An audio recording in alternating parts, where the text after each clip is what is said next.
El dólar ya no protege. Y si no protege, ya no sirve. Eso no es una advertencia, es un diagnóstico. Y en 2025, ese diagnóstico se volvió irreversible no por una guerra lejana, ni por una crisis financiera global, sino porque el propio sistema estadounidense dejó de funcionar desde dentro. Miremos los hechos, sin filtros. En febrero de 2025, el déficit fiscal alcanzó un récord histórico, 1.9 billones de dólares.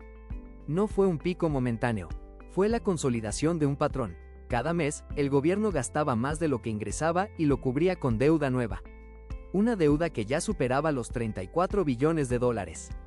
Eso equivale a más de 100.000 millones de dólares en nueva deuda neta cada día asterisco. Luego, en abril, el Congreso no aprobó un presupuesto básico. No hubo acuerdo, no hubo compromiso, solo plazos vencidos y amenazas de cierre. Hubo 17 votaciones fallidas en 42 días. Senadores citaron redes sociales como razón de bloqueo. Y en septiembre, ocurrió. El gobierno federal cerró. Agencias paralizadas. Empleados federales sin nómina. Contratos de defensa cancelados. Beneficios de Medicare suspendidos no por falta de recursos, sino por falta de voluntad institucional para acordarlos. Y justo entonces, mientras Washington se paralizaba, el dólar se desplomó. El índice DXY, que mide el dólar frente a 6 monedas clave, cayó un 11% en todo el año, su peor desempeño desde 2008. Pero aquí está la diferencia clave. En 2008, el mundo se derrumbaba.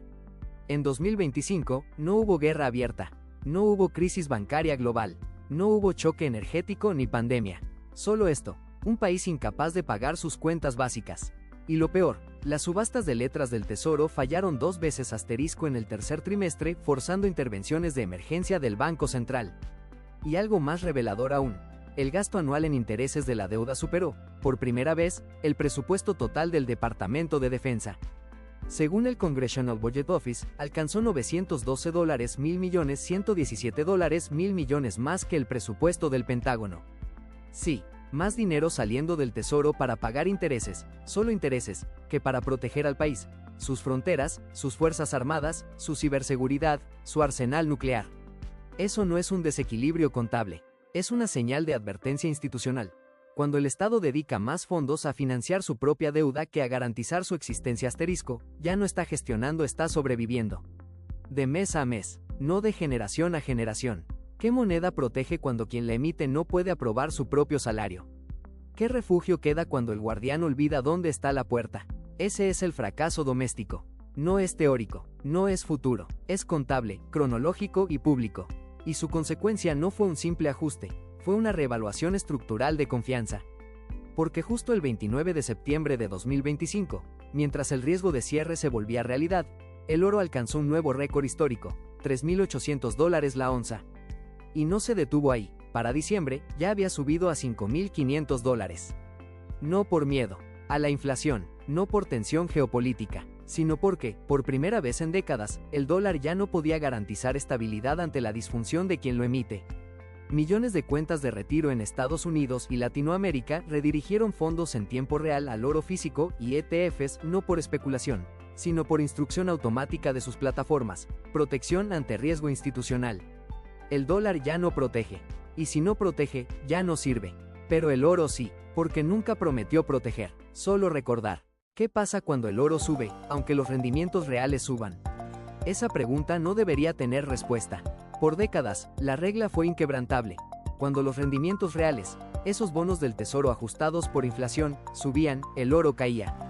Porque un rendimiento real alto significa que el dinero vale más hoy que mañana. Y el oro, que no paga intereses, pierde atractivo. Pero en 2025, esa regla no se flexionó. Se partió, y no por accidente, se rompió por diseño funcional asterisco. Desde el tercer trimestre de 2022, justo tras la primera crisis post-pandémica del techo de deuda, la correlación entre oro y rendimientos reales se desvaneció. Y en 2025, se invirtió con brutal claridad. El oro subió un 45%, mientras los rendimientos reales del tesoro alcanzaban su nivel más alto en 16 años. La única vez previa fue en 1974, no tras una subida de tasas, sino tras la renuncia de Nixon y el colapso del patrón oro. Esto no es un detalle técnico, es una redefinición de función, porque cuando el oro deja de obedecer a los rendimientos reales, deja de ser un activo financiero y se convierte en un testigo institucional. Bloomberg lo confirmó en octubre de 2025, tras analizar 14 subastas fallidas de deuda y 3 extensiones consecutivas del presupuesto. La ruptura no es accidental. Es funcional. El oro ya no mide la inflación esperada. Mide la legibilidad asterisco del sistema. Reglas claras, plazos predecibles, consecuencias aplicables.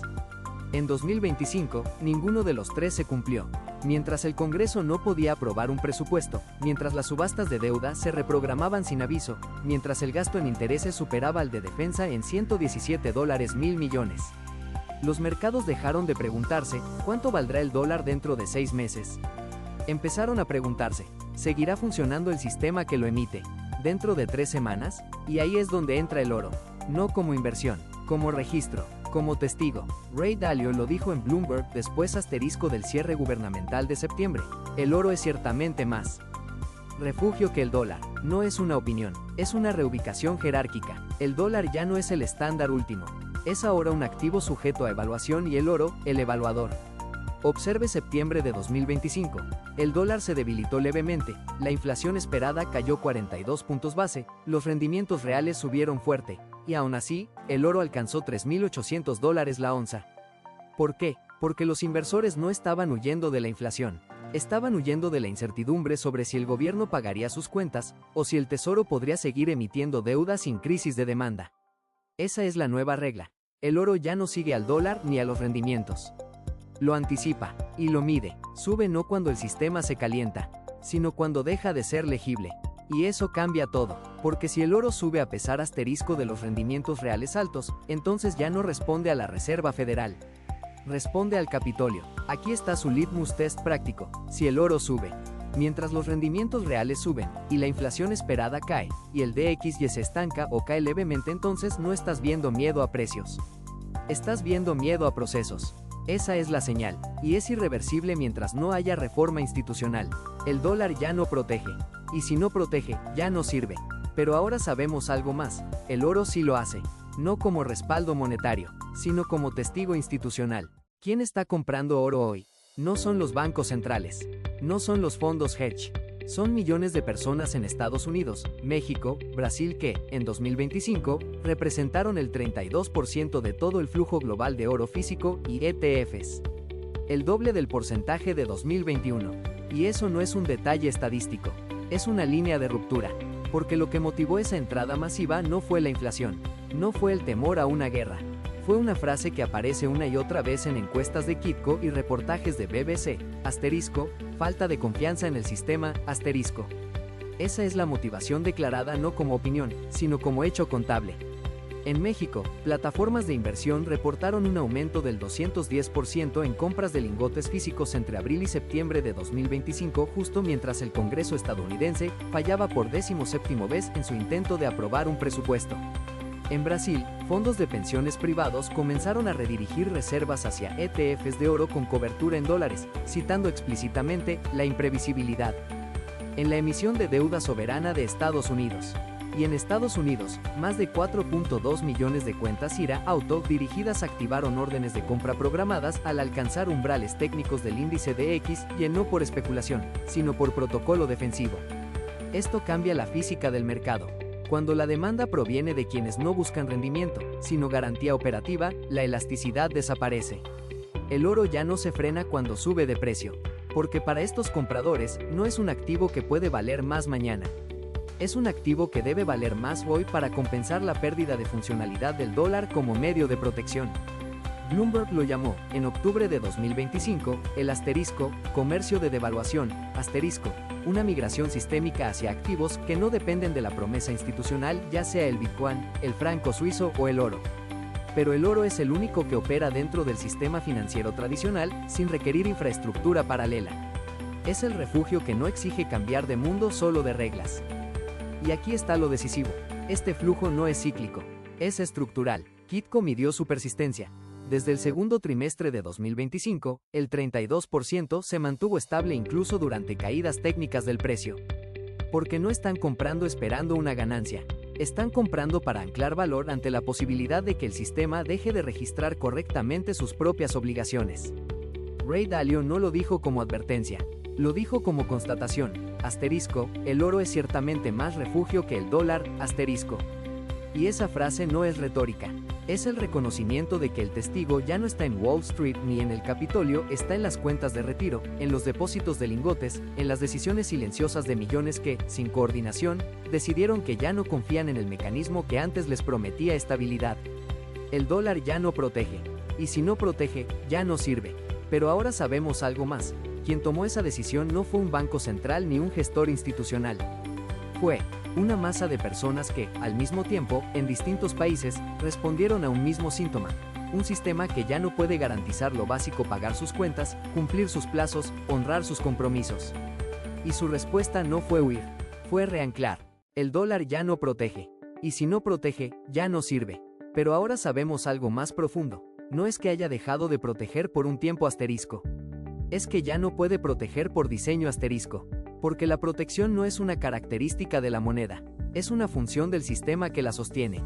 Y cuando ese sistema pierde capacidad para cumplir sus obligaciones básicas, pagar salarios, honrar deuda, aprobar presupuestos, su moneda deja de ser un refugio y se convierte en un indicador de riesgo. Eso no es teoría, es historia repetida. En 1998, el rublo ruso se desplomó un 72% en 3 meses, no por inflación, sino porque el gobierno no pudo pagar sus bonos internos. En 2001, el peso argentino cayó un 65% en menos de un mes, no por déficit externo, sino porque el Estado dejó de poder registrar correctamente sus propias cuentas públicas. Y en 2025, el dólar cayó un 11%, su peor año desde la crisis financiera, no por presión externa, sino porque el Tesoro estadounidense falló 2 veces, asterisco, en subastas de deuda, y el Congreso no aprobó un presupuesto durante 127 días consecutivos. Lo que une esos 3 momentos no es la geografía, es la física del colapso institucional. Cuando un Estado deja de poder pagar sus cuentas, su moneda deja de proteger. Punto. Y eso cambia todo, porque el oro no sube a pesar, asterisco, de la estabilidad aparente. Sube por la inestabilidad operativa, asterisco. Cuando los plazos se rompen, cuando las subastas fallan, cuando los pagos se posponen sin aviso. No es miedo al futuro, es constatación del presente. Bloomberg lo resumió con precisión. El dólar ya no es un activo de reserva. Es un indicador de fragilidad. Y BBC confirmó lo mismo al analizar los flujos minoristas. No están buscando ganancia. Están buscando anclaje porque ya no confían en que el sistema registre correctamente su valor.